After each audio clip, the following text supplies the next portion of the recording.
Hello नमस्कार साथियों।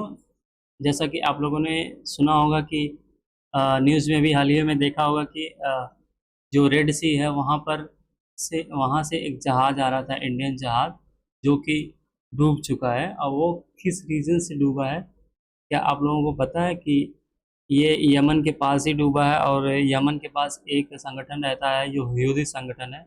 क्या इसके पीछे उसका हाथ है या इसके पीछे किसी और बड़ा मास्टरमाइंड का हाथ है? अभी इंडिया ये सब इसमें डिस्कस करेंगे। तो अभी इसमें देखेंगे कि यहाँ क्या क्या हुआ है और किस रीज़न से ये रेड सी इम्पोर्टेंट है, यहाँ ग्लोबल ट्रेड कैसा होता है और इंडिया का रिस्पॉन्स क्या है। ये सब देखेंगे इसमें, इस वीडियो में। तो चलिए शुरू करते हैं अपने इस सेशन को।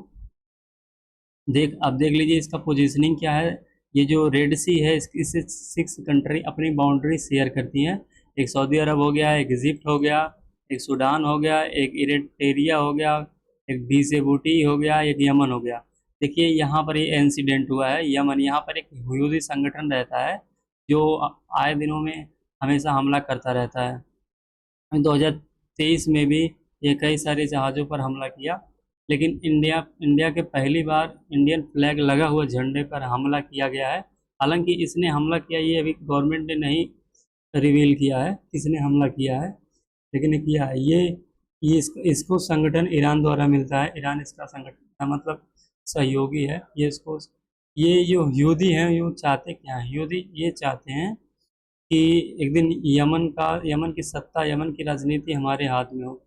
ये हूथी लोग चाहते हैं। ये 6 कंट्री रेड सी से अपने बॉर्डर शेयर करती है। तो चलिए आगे बढ़ते हैं। आप देख सकते हैं न्यूज़ इंडिया टुडे में भी छपा है और इंडिया द हिंदू वाले न्यूज़ में भी छपा है कि 13 क्रूज मेंबर रिस्क्यू रिस्क्यू किए गए हैं यहाँ से। अब देखते हैं व्हाट हैपन, हुआ क्या है। इससे की पॉइंट ये है, आप इसको देख सकते हैं। भारतीय भारतीय ध्वज वाली व्यापारी जहाज एमएसवी फैजिल नूर औलिया लाल सागर से यमन के पश्चिम तट के पास हमले का शिकार हुआ है। 14 चालक दल के सदस्य थे, 13 भारतीय थे, एक यमनी नागरिक शामिल था। सभी चालक दल के सदस्य को सुरक्षित बचा लिया गया है। देखिए इंसिडेंट हुआ है ये और सबको बचा लिया गया। What is the Red Sea important? Red Sea इतना इम्पोर्टेंट क्यों है?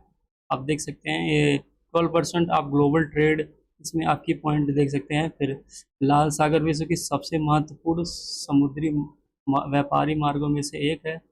12% इसी मार्ग से होकर गुजरता है। यहाँ का व्यापार 12% इसी मार्ग से होकर गुजरता है, इसलिए ये बहुत ही मोस्ट इम्पोर्टेंट एरिया है। यूरोप और एशिया के बीच व्यापार के लिए सबसे छोटा समुद्री मार्ग है।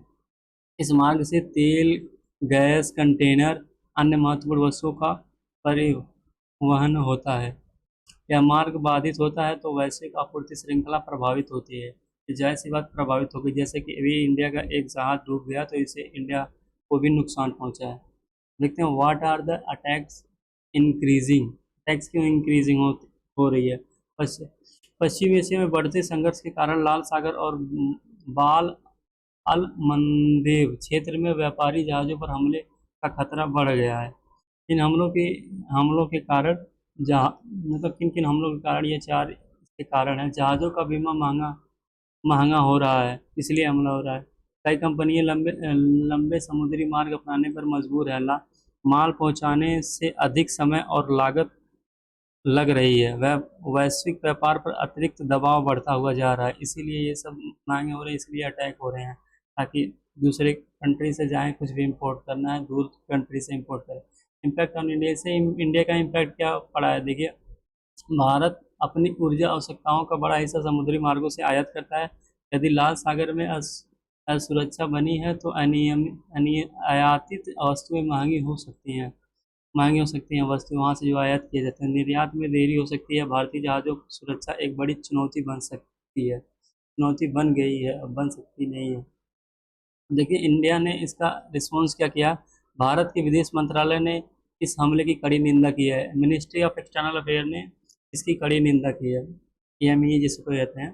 भारत ने कहा कि सभी भारतीय नागरिक सुरक्षित हैं। व्यापारिक जहाज़ों पर हमला तुरंत बंद होना चाहिए। अंतर्राष्ट्रीय समुद्री मार्गों की सुरक्षा सुनिश्चित की जानी चाहिए। ये इंटरनेशनल बॉडीज से कहा है इंडिया के EME ने।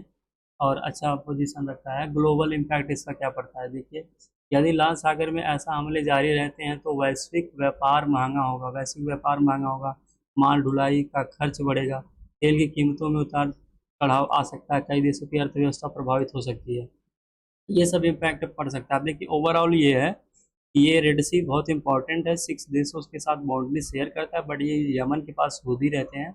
ये सब पिछले कई सालों में हमले भी किए हैं और बहुत सारे कंट्रीज़ की जहाज़ों पर हमले किए हैं। हालांकि सरकार ने ये नहीं कहा है कि ये जो हुदीस हैं उन लोगों ने हमले किया, सरकार का इस पर कोई स्टेटमेंट नहीं है। लेकिन इन जो इंटरनेशनल बॉडीज़ हैं उनसे सरकार ने मतलब उसको सुधार के लिए अच्छा योजना बनाने के लिए, व्यापार अच्छा करने के लिए अच्छी योजना बनाने के लिए कहा है। तो आज के न्यूज़ में इतना ही, मिलते हैं अगले सेशन में, तब तक के लिए धन्यवाद।